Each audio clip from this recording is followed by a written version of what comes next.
ஓம் சாந்தி.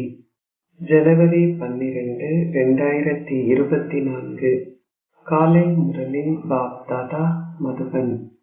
இனிமையான குழந்தைகளே, உங்களை ஆத்மாக்களாக கருதி உங்கள் சகோதர ஆத்மாக்களுடன் பேசுங்கள். தீய ஆவிகள் எதுவும் உங்களுக்குள் உட்புகாத வண்ணம் உங்கள் பார்வையை உறுதியாக்கிக் கொள்ளுங்கள். எவரிலாவது ஒரு தீய ஆவி இருப்பதை நீங்கள் பார்க்கும் பொழுது அந்த நபரிலிருந்து விலகிச் செல்லுங்கள். கேள்வி: தந்தைக்கு உரியவர்கள் ஆகிய பின்னரும் எவ்வாறு குழந்தைகள் நாஸ்திகர்களாகவோ அல்லது ஆஸ்திகர்களாகவோ ஆகின்றார்கள்? பதில்: 1. இறை ஒழுங்குமுறைகளை கடைபிடிப்பதுடன் ஆத்ம உணர்வில் இருப்பதற்கு முயற்சி செய்பவர்கள் ஆஸ்திகர்கள் ஆவார்கள். இறை ஒழுக்கங்களுக்கு எதிராக தீய ஆவிகளின் ஆதிக்கத்திற்கு உட்பட்டு உங்களுக்கிடையே சண்டை சச்சரவுகளில் ஈடுபடுபவர்கள் நாஸ்திகர்கள் ஆவார்கள். 3. ஆஸ்திக குழந்தைகள் தங்களின் புத்தியின் யோகத்தை தங்கள் ஷரீரத்திலிருந்தும் நண்பர்கள் மற்றும் உறவினர்கள் உட்பட ஷரீர உறவுகளிலிருந்தும் விடுவித்துக் கொள்வதுடன் தங்களை சகோதரர்களாகவும் கருதுவார்கள். நாஸ்திக குழந்தைகள் ஷரீர உணர்வுடையவர்களாக இருப்பார்கள். ஓம் சாந்தி. முதலாவதாக தந்தை குழந்தைகளாகிய உங்களுக்கு விளங்கப்படுத்துகின்றார். ஓ குழந்தைகளே, சிவ் பாபாவே உங்களின் பரம தந்தையும் பரம ஆசிரியரும் பரம சத்குருவும் என்பதை உங்கள் புத்தி நினைவு செய்ய வேண்டும். முதலில் இது உங்கள் புத்தியில் நிச்சயமாக பதிய வேண்டும். இது உங்கள் புத்தியில் பதிந்துள்ளதா இல்லையா என்பதை நீங்கள் ஒவ்வொருவரும் அறிந்து கொள்ளலாம்.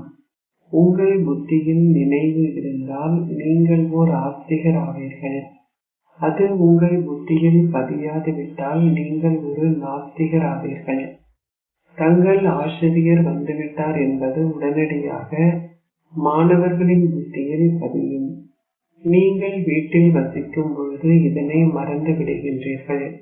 தங்களுடைய அதி மேலான பாபா வந்துவிட்டார் என்பதை எவரும் மிக அரிதாகவே ஆன்மீக போதையுடன் புரிந்து கொள்கிறார்கள்.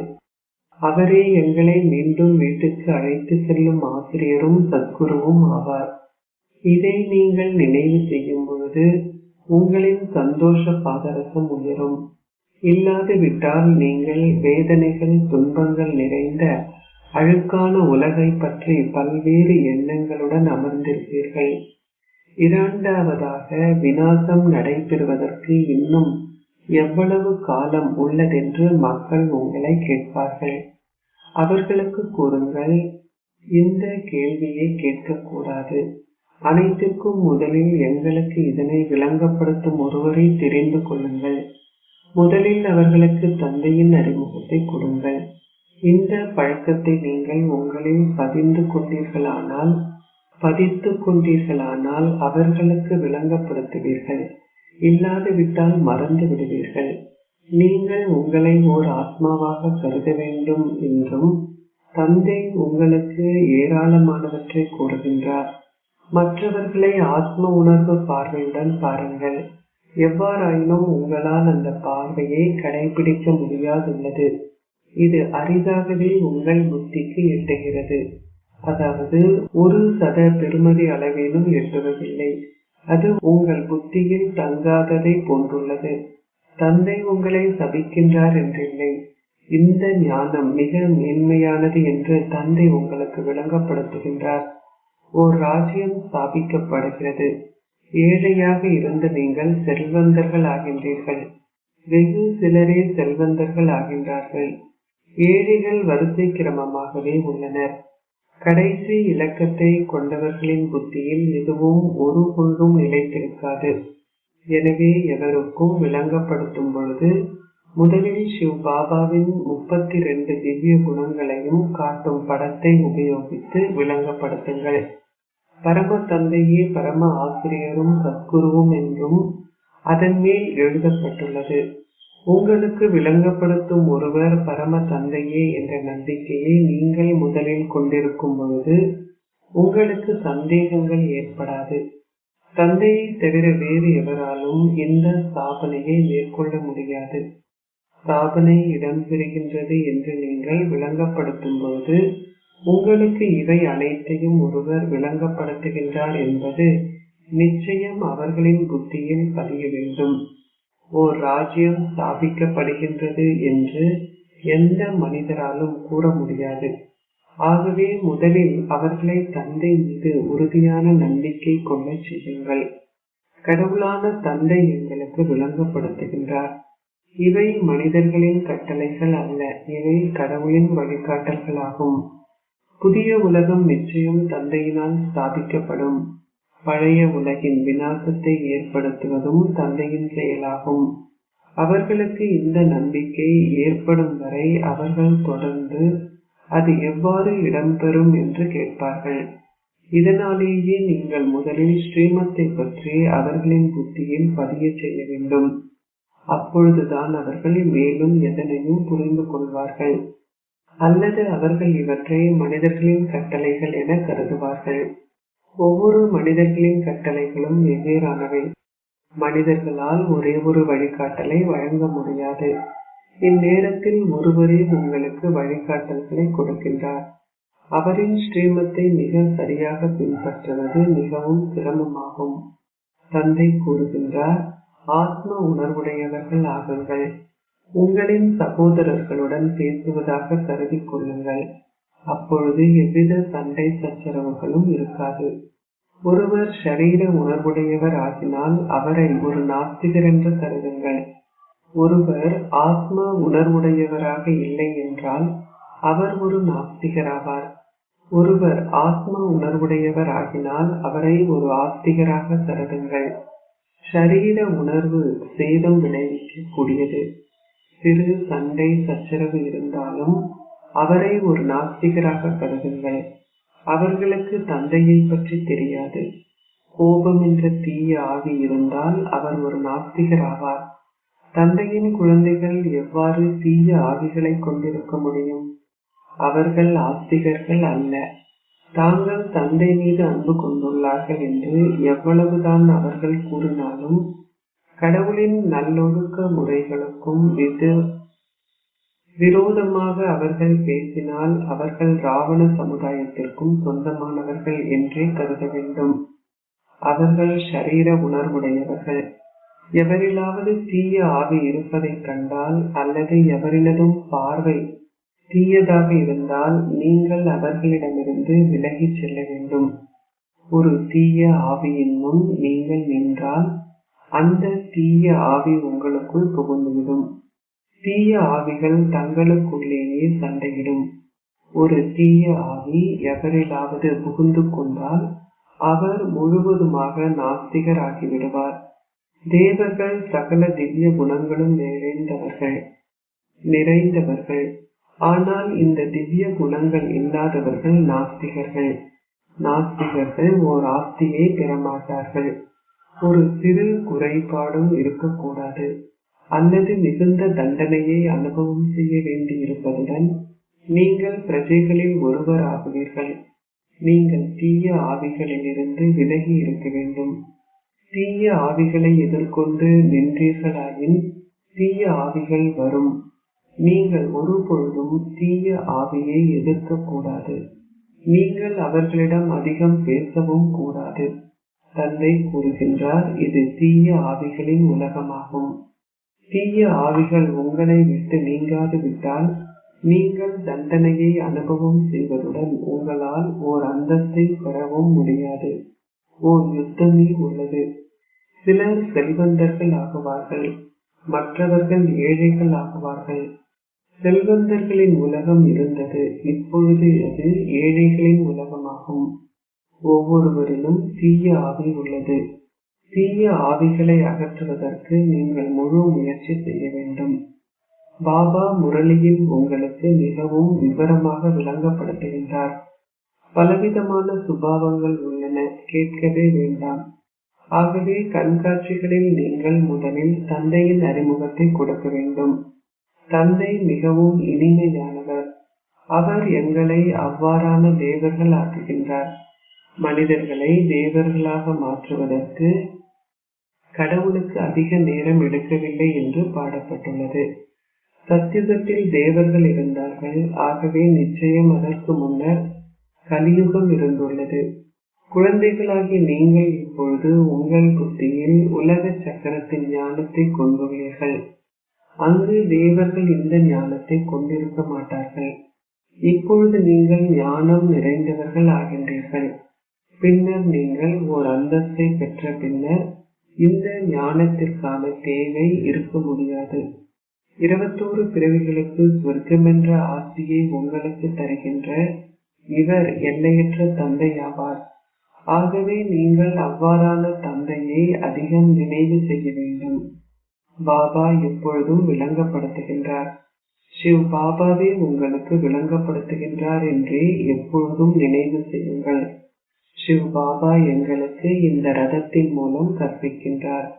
அவர் எங்கள் தந்தை, ஆசிரியர் மற்றும் குரு ஆவார். இது ஓர் எல்லையற்ற கல்வியாகும். முன்னர் நீங்கள் சீரழிந்த புத்தியை கொண்டிருந்தீர்கள் என்பதை விளங்கிக் கொள்கிறீர்கள். எவருக்கும் இந்த கல்லூரியை பற்றி தெரியாது. ஆகவே நீங்கள் மற்றவர்களுக்கு விளங்கப்படுத்தும் பொழுது அவர்களின் புத்தியில் நன்றாக பதியும்படி மிக தெளிவாக விளங்கப்படுத்துங்கள். இதில் கிருஷ்ணர் என்ற கேள்விக்கு இடமில்லை. கிருஷ்ணரின் தெய்வீக செயல்கள் என்று எதுவுமே இல்லை என்று தந்தை விளங்கப்படுத்துகின்றார். இவை சிவ் பாபாவினுடையவை மாத்திரமாகும். பிரம்மா, விஷ்ணு, சங்கரர் ஆகியோருடைய தெய்வீக செயல்களும் இருக்க முடியாது. மனிதர்களை தேவர்களாக ஆக்குகின்ற ஒரே ஒருவருடைய தெய்வீக செயல்கள் மாத்திரமே உள்ளன. அவர் உலகை சொர்க்கமாக்குகின்றார். நீங்கள் அந்த தந்தையின் மேன்மையான வழிகாட்டல்களை பின்பற்றுகின்றீர்கள். தந்தையின் உதவியாளர்கள் நீங்களே. அவை தந்தையினுடையவை இல்லாதுவிட்டால் உங்களால் எதனையும் செய்ய முடியாதிருந்திருக்கும். நீங்கள் 1 சத பெறுமதியற்று இருந்ததிலிருந்து இப்பொழுது 1 பவுண்ட் பெறுமதியானவர்கள் ஆகின்றீர்கள். இப்பொழுது நீங்கள் செய்யும் முயற்சிகளுக்கு ஏற்ப வரிசை கிரமமாக அனைத்தையும் தெரிந்து கொண்டுள்ளீர்கள். ஆகவே முதலில் தந்தையின் அறிமுகம் உள்ளது. கிருஷ்ணர் சிறு குழந்தையாக இருந்தார். சத்யுகத்தில் கிருஷ்ணரின் எல்லையற்ற ராஜ்யம் இருந்தது. அவரின் ராஜ்யத்தில் வேறு எவரும் இருக்கவில்லை. இப்பொழுது இது கலியுகமாகும். அத்துடன் பல சமயங்களும் உள்ளன. இந்த ஒரே ஒரு ஆதி சனாதன தேவி தேவதா தர்மம் எப்பொழுது ஸ்தாபிக்கப்பட்டது என்பது எவரினதும் புத்தியில் இல்லை. இதுவும் குழந்தைகளாகிய உங்களின் புத்தியில் நீங்கள் செய்யும் முயற்சிகளுக்கு ஏற்ப வரிசை கிரமமாக உள்ளது. ஆகவே முதலில் நீங்கள் தந்தையின் புகழை மிக தெளிவாக விளங்கப்படுத்த வேண்டும். இந்த அறிமுகத்தை தந்தையிடமிருந்து நாங்கள் பெற்றுள்ளோம் என்பது நிச்சயமாக எங்களுக்கு தெரியும். தந்தை கூறுகின்றார், அனைவருக்கும் முக்தியை அளிப்பவரும் நானே ஆவேன். நான் குழந்தைகளாகிய உங்களுக்கு ஒவ்வொரு கல்பத்திலும் அறிவுரை கூறுகின்றேன். உங்களை ஆத்மாவாக கருதி என்னை நினைவு செய்யுங்கள். ஆத்மாக்களாகிய நீங்கள் தூய்மையற்றவர்களிலிருந்து தூய்மையானவர்கள் ஆகுங்கள். ஆத்ம உணர்வுடையவர்கள் ஆகுங்கள். மற்றவர்களை ஆத்மாக்களாக கருதுவதால் உங்களிடம் குற்ற பார்வை இருக்க முடியாது. ஆத்மாவே ஷரீரத்தின் மூலம் கர்மங்களை ஆற்றுகின்றார். நான் ஓர் ஆத்மா, இவர் ஓர் ஆத்மா. நீங்கள் இதனை உறுதியாக்க வேண்டும். ஆரம்பத்தில் நீங்கள் 100% தூய்மையானவர்களாக இருந்தீர்கள் என்றும் பின்னர் நீங்கள் தூய்மையற்றவர்கள் ஆகினீர்கள் என்பதும் உங்களுக்கு தெரியும். ஓ பாபா வாருங்கள் என்று ஆத்மாக்கள் கூவி அழைக்கிறார்கள். ஆத்மாவின் விழிப்புணர்வு உறுதியாக இருக்க வேண்டும். அத்துடன் நீங்கள் மற்ற உறவினர்களை மறக்க வேண்டும். ஆத்மாவாகிய நான் இனிய வீட்டில் வசிப்பவராவேன். நான் ஒரு பாகத்தை நடிப்பதற்காக இங்கு வந்துள்ளேன். குழந்தைகளாகிய நீங்கள் மாத்திரமே இதனை புரிந்து கொள்கிறீர்கள். அவரை நினைவு செய்வதில் நீங்களும் வரிசை கிரமமாகவே உள்ளீர்கள். கடவுள் உங்களுக்கு கற்பிக்கின்றார். ஆகவே அதிக அளவு சந்தோஷம் இருக்க வேண்டும். கடவுள் எங்கள் தந்தையும் ஆசிரியரும் எங்கள் சத்குருவும் ஆவார். அவரை தவிர வேறு எவரையும் நினைவு செய்வதில்லை என்று நீங்கள் கூறுகின்றீர்கள். தந்தை கூறுகின்றார், உங்கள் ஷரீரத்திலிருந்தும் ஷரீர உறவுகளில் இருந்தும் உங்களை துண்டித்து என்னை மாத்திரம் சதா நினைவு செய்யுங்கள். நீங்கள் அனைவரும் சகோதரர்கள். சிலர் இதனை நம்புகிறார்கள், மற்றவர்கள் நம்புவதில்லை. ஆகவே அவர்களை நாஸ்திகர்களாக கருதுங்கள்.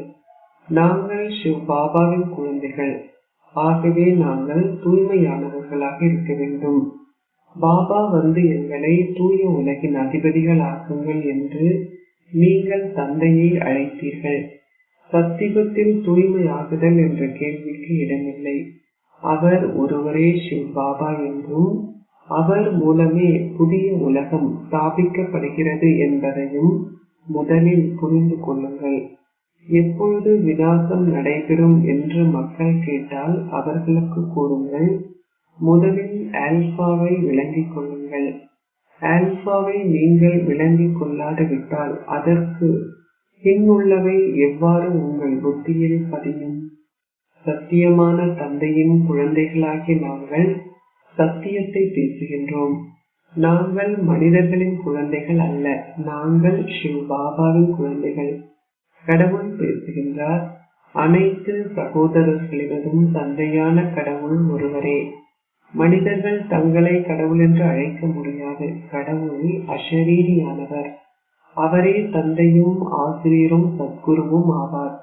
எந்த மனிதராலும் தந்தையும் ஆசிரியரும் சத்குருவுமாக இருக்க முடியாது. எந்த மனிதராலும் எவருக்கும் முக்தியை அருள முடியாது. மனிதர்கள் கடவுளாக முடியாது. பாபாவே தூய்மையாக்குபவர். ராவணனே உங்களை தூய்மையற்றவர்கள் ஆக்குகின்றான். மற்றவர்கள் அனைவரும் பக்தி மார்க்கத்தின் குருமார்கள். இங்கு வருபவர்கள் ஆஸ்திகர்கள் ஆகின்றார்கள் என்பதை நீங்கள் புரிந்து கொண்டுள்ளீர்கள். அவர்கள் எல்லையற்ற தந்தையிடம் வருகிறார்கள். அந்த ஒருவரே எங்கள் தந்தையும் ஆசிரியரும் குருவும் என்ற நம்பிக்கையையும் கொண்டிருக்கிறார்கள். பூரணமாக நீங்கள் சகல திவ்ய குணங்களையும் கொண்டிருக்கும் போது யுத்தம் ஆரம்பமாகும். அந்நேரத்தில் நீங்கள் உங்கள் கர்மாத்தீத் நிலையை அடைவதாக புரிந்து கொள்வீர்கள். நீங்கள் இன்னும் உங்கள் கர்மாத்தீத் நிலையை அடையவில்லை. இப்பொழுது செய்வதற்கு அநேக வேலைகள் உள்ளன. நீங்கள் பலருக்கு செய்தியை கொடுக்க வேண்டும். தந்தையிடமிருந்து ஆசியை பெறுவதற்கான உரிமை அனைவருக்கும் உள்ளது. யுத்தம் மிக வலிமையுடன் ஆரம்பமாகும். பின்னர் இந்த வைத்தியசாலைகள் மருத்துவர்கள் போன்றோர் இருக்க மாட்டார்கள். தந்தை நேரடியாக குழந்தைகளுக்கு விளங்கப்படுத்துகின்றார். ஆத்மாக்களாகிய நீங்கள் ஷரீரத்தின் மூலம் 84 பிறவிகளுக்கான உங்கள் பாகத்தை எடுக்கின்றீர்கள். சிலர் 70 அல்லது 80 பிறவிகளை எடுப்பார்கள். அனைவரும் திரும்பி செல்ல வேண்டும். விநாசம் இடம்பெற வேண்டும். தூய்மையற்ற ஆத்மாக்கள் வீட்டுக்கு திரும்ப முடியாது. தூய்மை ஆகுவதற்கு நீங்கள் நிச்சயம் தந்தையை நினைவு செய்ய வேண்டும். இதற்கு முயற்சி தேவை. 21 பிறவிகளுக்கு நீங்கள் சொர்க்கவாசிகள் ஆக வேண்டும். இது சிறு விஷயம் அல்ல. இன்னார் சொர்க்கவாசிகள் ஆகிவிட்டனர் என்று மக்கள் கூறுகிறார்கள். உண்மையாகவா? ஆனால் சொர்க்கம் எங்கே? அவர்கள் எதனையும் புரிந்து கொள்வதில்லை. கடவுள் எங்களுக்கு கற்பிக்கின்றார் என்றும் எங்களை உலக அதிபதிகள் ஆக்குகின்றார் என்றும் குழந்தைகளாகிய நீங்கள் மிகவும் சந்தோஷமாக இருக்க வேண்டும். ஒன்று நிரந்தர சந்தோஷம் ஆகும், மற்றொன்று தற்காலிக சந்தோஷமாகும். நீங்கள் கற்காது விட்டால் அல்லது மற்றவர்களுக்கு கற்பிக்காது விட்டால் எவ்வாறு சந்தோஷம் இருக்க முடியும்? நீங்கள் அசுர குணங்களை நீக்க வேண்டும். தந்தை அந்த அளவிற்கு விளங்கப்படுத்துகின்றார். கர்ம வேதனை அதிகம் உள்ளது. கர்ம வேதனை இருக்கும் வரை அது இன்னும் நீங்கள் கர்மாத்தீத் நிலையை அடையவில்லை என்பதையே காட்டுகிறது. இப்பொழுது நீங்கள் முயற்சி செய்ய வேண்டும். மாயையின் புயல்கள் எதுவும் வரக்கூடாது. பல முறைகள் தந்தை உங்களை மனிதர்களிலிருந்து தேவர்களாக மாற்றுகின்றார் என்ற நம்பிக்கை குழந்தைகளாகிய உங்களிடம் உள்ளது. இந்த அளவாவது உங்களது புத்தியில் பதிந்தால் அது பெரும் பாக்கியமே. இது ஓர் எல்லையற்ற பாடசாலையாகும். மற்ற பாடசாலைகள் சிறியனவும் எல்லைக்கு உட்பட்டவையும் ஆகும். தந்தை மிகவும் கருணை கொள்கின்றார். நான் எவ்வாறு அவர்களுக்கு விளங்கப்படுத்த முடியும்? சிலரிலிருந்து தீய ஆவிகள் இன்னும் நீக்கப்படவில்லை. இதய சிம்மாசனத்தில் அமர்வதற்கு பதிலாக அவர்கள் வீழ்கின்றார்கள். பல புத்திரிகள் பலருக்கு நன்மை செய்வதற்கு தயாராகிக் கொண்டிருக்கிறார்கள். அச்சா, இனிமையிலும் இனிமையான அன்பிற்குரிய, எப்பொழுதோ காணாமல் சென்று இப்பொழுது கண்டெடுக்கப்பட்டிருக்கும் குழந்தைகளுக்கு தந்தை தாயாக இருக்கும் பாப் தாதாவின் அன்பும் நினைவுகளும் காலை வந்தனங்களும். ஆன்மீக தந்தை ஆன்மீக குழந்தைகளுக்கு நமஸ்தே கூறுகின்றார். ஆன்மீக குழந்தைகள் ஆன்மீக தந்தைக்கு நமஸ்தே கூறுகின்றோம். தாரணைக்குரிய சாரம் 1. இறை ஒழுங்குகளுக்கு முரணாக எதனையும் செய்யாதீர்கள். எவரிலாவது தீய ஆவி இருந்தால் அல்லது தீய பார்வை இருந்தால் அந்த நபரிலிருந்து விலகிச் செல்லுங்கள். அந்த நபருடன் அதிகம் பேசாதீர்கள். 2. நிரந்தர சந்தோஷத்தை அனுபவம் செய்வதற்கு கல்வியில் முழு கவனம் செலுத்துங்கள். அசுர குணங்களை அகற்றி திவ்ய குணங்களை கிரகித்து ஆஸ்திகர் ஆகுங்கள். ஆசீர்வாதம். நீங்கள் ஒவ்வொரு பாதகமான சூழ்நிலையையும் உங்கள் நம்பிக்கையினதும் போதையினதும் அடிப்படையில் வெற்றி கொண்டு ஒரு வெற்றி சுரூபம் ஆகுவீர்களாக. எந்த ஒரு பேச்சின் குறைபாடும் கூட உங்களுக்கு பேச்சின் அனுபவத்தை கொடுக்கக்கூடிய வகையில் யோகம் செய்து வெற்றி அடையுங்கள். உங்களுடைய நம்பிக்கையும் போதையும் உங்களை ஒவ்வொரு பாதகமான சூழ்நிலையிலும் வெற்றியாளர் ஆக்குகிறது. நீங்கள் மேலும் முன்னேறி செல்லும் பொழுது காய்ந்த சப்பாத்திகளையே உண்ண நேரிடும் வகையில் பரீட்சை தாள்கள் வரும். எவ்வாறாயினும் உங்களுடைய நம்பிக்கை, போதை மற்றும் யோகத்தின் வெற்றியின் சக்தி போன்றவற்றால் அந்த காய்ந்த சப்பாத்திகளும் மென்மையாகிவிடும். நீங்கள் கஷ்டப்பட மாட்டீர்கள். ஒரு வெற்றி சுரூபமாக இருக்கும் உங்கள் கௌரவத்தை பேணுவதால் எவராலும் உங்களை கஷ்டப்படுத்த முடியாது. இதை சோதித்து பாருங்கள். நீங்கள் வசதிகள் எதையாவது கொண்டிருந்தால் அவற்றை சௌகரியமாக பயன்படுத்துங்கள். ஆனால் அவை உங்களை எந்த நேரத்திலும் ஏமாற்றி விடாமல் இருப்பதை நிச்சயப்படுத்திக் கொள்ளுங்கள். ஸ்லோகம். ஒரு கருவியாக இருந்து உங்கள் பாகத்தை மிக சரியாக நடியுங்கள். அப்பொழுது நீங்கள் தொடர்ந்தும் அனைவரதும் ஒத்துழைப்பால் உதவியை பெறுவீர்கள். ஓம் சாந்தி. அவ்யக்த மௌனத்தின் மூலம் லேசான மற்றும் ஒளியால் ஆன தேவதை ஸ்திதியை அனுபவம் செய்யுங்கள். உலகத்திற்கான ஒரு கண்டுபிடிப்பாக இருந்தாலும் சரி அல்லது ஓர் ஆன்மீக கண்டுபிடிப்பாக இருந்தாலும் ஒரு புதிய கண்டுபிடிப்பிற்காக செயற்படும் பொழுது மன ஒருமைப்பாடு அவசியமாகும். மனதை ஒருமுகப்படுத்துவது என்றால் உங்களை ஒரு எண்ணத்தில் ஸ்திரப்படுத்துவதாகும். ஒரே ஒருவரின் அன்பில் மூழ்கி இருத்தல், மௌன ஸ்திதியில் உங்களை ஸ்திரப்படுத்துதல், உங்கள் புத்தி அலை பாய்வதிலிருந்து இலகுவாகவே விடுபடும். நீங்கள் இலகுவாக உங்கள் சரீரத்தையும் பௌதீக உலகையும் மறந்து டபுள் லைட் தேவதை ஸ்திதியை அனுபவம் செய்ய ஆரம்பிப்பீர்கள். ஓம் சாந்தி.